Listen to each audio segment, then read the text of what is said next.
Testemunho de fé e milagre. Jovem sarou de aplasia medular no culto da Congregação Cristã no Brasil. O início de uma provação, quando a vida parece desmoronar. Era uma tarde de sábado, o sol brilhava fraco sobre a pequena cidade de Itapetininga, interior de São Paulo, enquanto o vento leve balançava as folhas das árvores que cercavam a Congregação Cristã no Brasil, CCB. Dentro do templo, os irmãos já se preparavam para mais um culto de oração, aquele momento sagrado onde corações se unem em súplica a Deus. Entre eles estava Lucas, um jovem de 22 anos, filho de seu João e Dona Maria, membros fiéis da igreja há mais de 3 décadas. Lucas sempre fora um rapaz saudável, cheio de energia, trabalhador e dedicado à obra do Senhor. Desde criança participava dos cultos, ajudava na limpeza do templo e nos últimos anos, havia se tornado um dos jovens mais ativos na escola dominical, ensinando as crianças sobre os princípios da palavra de Deus. Seu sorriso era contagiante e sua fé, inabalável.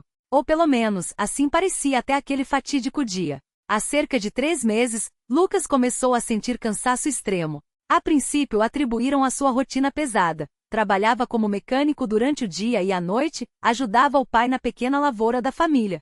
Mas o cansaço não passava. Pelo contrário, piorava. Ele acordava com manchas roxas pelo corpo como se tivesse levado pancadas, mas não se lembrava de nenhum machucado. Sua pele ficava pálida, quase translúcida, e qualquer pequeno corte demorava dias para estancar o sangue.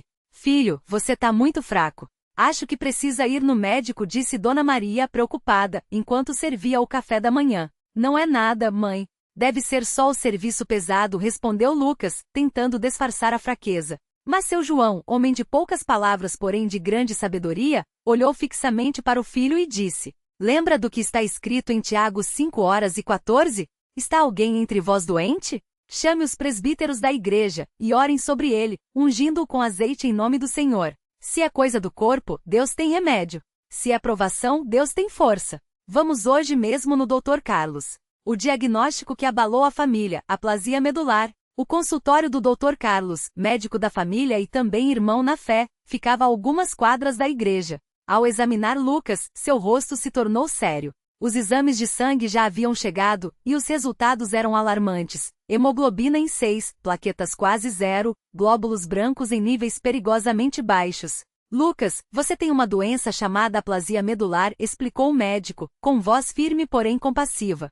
"Sua medula óssea parou de produzir células sanguíneas. Sem tratamento é uma condição muito grave." Dona Maria segurou a mão do filho com força, enquanto seu João, de cabeça baixa, murmurava uma oração. Lucas, por sua vez, permaneceu em silêncio, mas seus olhos brilhavam com lágrimas contidas. "Tem cura, doutor?"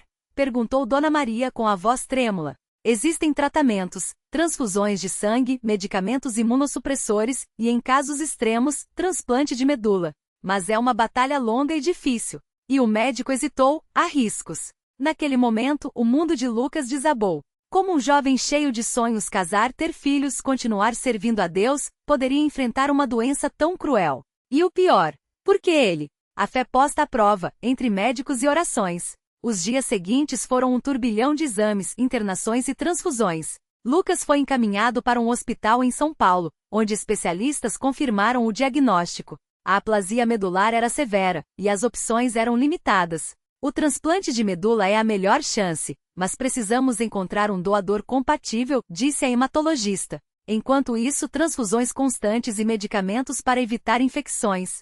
Mas Lucas, mesmo fraco, mantinha um sorriso no rosto e uma Bíblia nas mãos. "Se Deus permitiu, é porque ele tem um propósito", dizia aos pais que choravam em silêncio. Seu João, homem de fé inquebrantável, reuniu os presbíteros da CCB para uma oração especial por Lucas. Naquela noite, o templo ficou lotado. Irmãos de todas as idades se ajoelharam, clamando a Deus por misericórdia. "Senhor, tu és o médico dos médicos. Curai o nosso irmão Lucas, como curaste o paralítico de Betesda", orou o presbítero Antônio, com lágrimas nos olhos. Dona Maria, de joelhos, suplicava: "Pai Celestial, não deixe meu filho partir tão cedo. Dá-lhe mais tempo para servir a ti." Lucas, deitado em uma maca improvisada no fundo do templo, pois não tinha forças para ficar de joelhos, fechava os olhos e sentia uma paz inexplicável. Era como se uma mão invisível o sustentasse. O culto que mudou tudo, quando Deus responde. As semanas passaram, e Lucas piorou. As transfusões já não eram suficientes. Seu corpo, antes forte, agora era apenas osso e pele, e qualquer infecção poderia ser fatal. Os médicos falavam em transplante urgente, mas nenhum doador compatível havia sido encontrado. Foi então que em uma quinta-feira à noite o presbítero José, líder espiritual da congregação, recebeu uma revelação em sonho. Deus me mostrou Lucas de pé saudável louvando no culto. E ouvi uma voz dizer, no próximo sábado eu o curarei. Ele compartilhou a visão com os irmãos, e a notícia se espalhou como fogo. O templo ficou lotado no sábado seguinte. Até mesmo pessoas de cidades vizinhas vieram, atraídas pela fé de que Deus faria um milagre. Lucas, agora muito fraco, foi levado de cadeira de rodas. Seu rosto estava pálido, seus lábios ressecados, mas seus olhos brilhavam com uma esperança sobrenatural. Hoje é o dia, meu filho, sussurrou Dona Maria, apertando sua mão. O culto começou com hinos de fé. Deus é fiel, Deus é poderoso. Ele faz milagres além do que pedimos. Quando chegou o momento das orações, o presbítero José pediu que todos se ajoelhassem. Ele ungiu Lucas com azeite consagrado, como manda a palavra, Tiago 5:14, e começou a clamar. Senhor Jesus, tu que saraste os leprosos, ressuscitaste mortos e abristes os olhos dos cegos, toca neste jovem agora.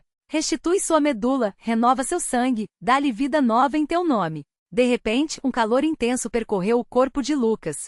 Era como se fogo líquido estivesse fluindo por suas veias. Ele sentiu força voltando às pernas, e uma energia desconhecida o invadiu. Estou curado, gritou, levantando-se da cadeira de rodas. Os irmãos choravam, louvavam, abriam os braços em gratidão. Dona Maria desmaiou de emoção, enquanto seu João, com lágrimas nos olhos, exclamava: Glória a Deus! O Senhor é fiel! A confirmação médica, o milagre comprovado. No domingo seguinte, Lucas voltou ao hospital para novos exames. Os médicos céticos não acreditavam que um caso tão grave pudesse ter melhora tão rápida, mas os resultados deixaram todos boquiabertos. Hemoglobina, 12, antes 6.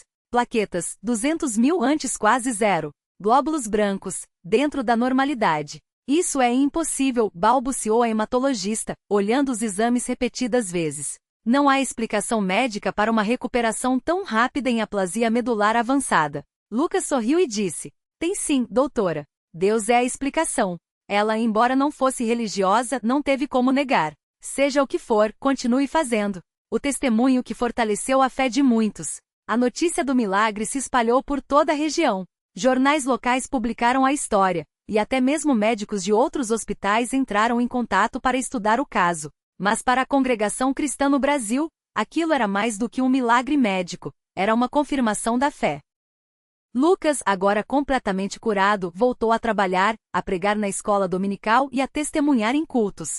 Sua história se tornou um farol de esperança para muitos que passavam por provações. Se Deus curou minha aplasia, Ele pode curar qualquer doença, dizia Lucas, emocionado em cada testemunho. O segredo é confiar nele até o fim, mesmo quando tudo parece perdido.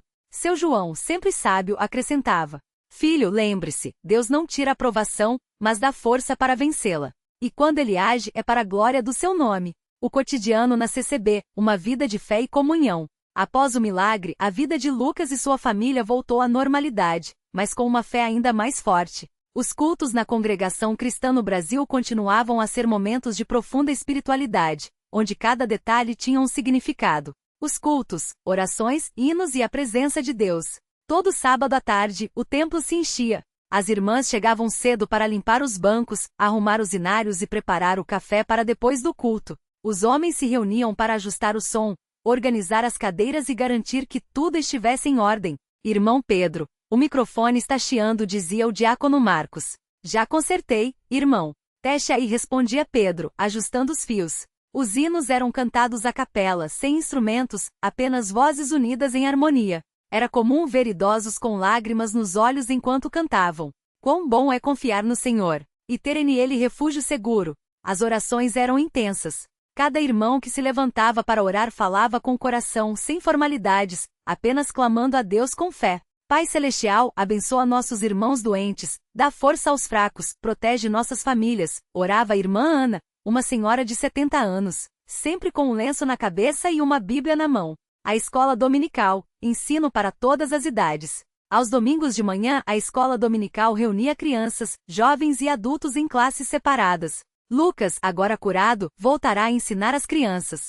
Hoje vamos aprender sobre Daniel na cova dos leões, dizia ele, segurando uma figura bíblica desenhada à mão. Deus protegeu Daniel, e ele protege vocês também.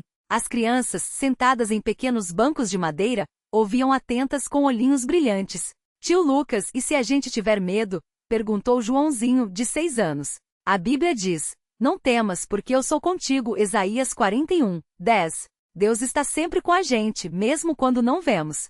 Enquanto isso, na classe dos jovens, o presbítero Rafael discutia sobre a importância da obediência a Deus. Muitos hoje em dia querem servir a Deus, mas só quando convém, disse ele. Mas a verdadeira fé é viver a palavra todos os dias, não só no culto. As visitas aos enfermos, amor em ação. Uma das marcas da CCB é o cuidado com os enfermos e necessitados. Toda terça-feira, um grupo de irmãos visitava hospitais, asilos e casas de famílias doentes. Irmã Clara, trouxemos um pouco de sopa e um versículo para animar seu coração, dizia a irmã Rosa, entregando uma vasilha de comida e uma folha com Salmo 23. Obrigada, minhas filhas. Vocês são bênçãos em minha vida, respondia a idosa com voz frágil. Em uma dessas visitas encontraram seu Antônio, um irmão que estava acamado há meses por causa de um AVC. Irmão Antônio, vamos orar por você, disse o presbítero José, colocando a mão em sua cabeça. Após a oração, seu Antônio, que mal conseguia mover os dedos, levantou o braço direito e disse, glória a Deus. Sinto formigamento. É como se a força estivesse voltando. Nos dias seguintes, ele recuperou parte dos movimentos, para espanto dos médicos. Os desafios da fé, quando as provações voltam. Mas a vida na CCB não era só milagres. Havia provações, dúvidas e lutas espirituais. Certo dia, irmã Juliana, uma jovem de 19 anos, chegou chorando ao templo. Irmã, o que aconteceu? Perguntou a irmã Marta, abraçando-a. Meu namorado, que não é da igreja, quer que eu pare de vir aos cultos. Ele diz que isso é fanatismo, confessou Juliana, entre lágrimas.